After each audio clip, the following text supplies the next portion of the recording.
Bagi Rita Rudaini, isu nafkah bukan sekadar melibatkan perasaan peribadi. Sebaliknya, satu tanggungjawab besar yang wajib dipikul dan ditegakkan meskipun memerlukan tempoh yang panjang. Melalui satu perkongsian di Threads, pelakon itu mendedahkan bahawa sejak sekian lama dia telah menyimpan dan mengumpul pelbagai rekod berkaitan nafkah yang didakwa masih belum diselesaikan oleh bekas suaminya. Guys, sebelum kita lanjutkan, jom subscribe Drama Tu.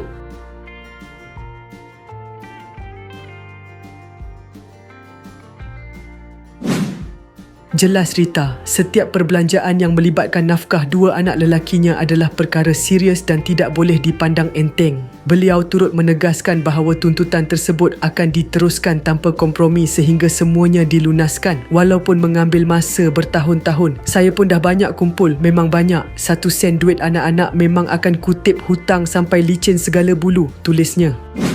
Walau bagaimanapun, pelakon kelahiran Perlis itu memilih untuk bertindak secara berhati-hati dan terancang. Dia tidak terburu-buru mendedahkan segala-galanya kepada umum, sebaliknya sabar menanti detik yang dirasakan paling tepat. Tunggu waktu kemuncak, saya akan muncul. Bila? Tunggu. Sekarang bagi mereka seronok dulu, katanya lagi. Dalam hantaran yang sama, Rita turut berkongsi prinsip hidupnya sebagai seorang ibu tunggal. Katanya, usaha menuntut hak anak-anak bukanlah didorong oleh rasa dendam. Sebaliknya, satu amanah dan tanggungjawab yang perlu diperjuangkan hingga ke penghujungnya. Rita juga menyatakan kepercayaannya yang tidak berbelah bahagi terhadap keadilan ilahi, yakin setiap perbuatan pasti menerima balasan setimpal. Janji Allah itu pasti, tulisnya ringkas namun syarat dengan pengertian.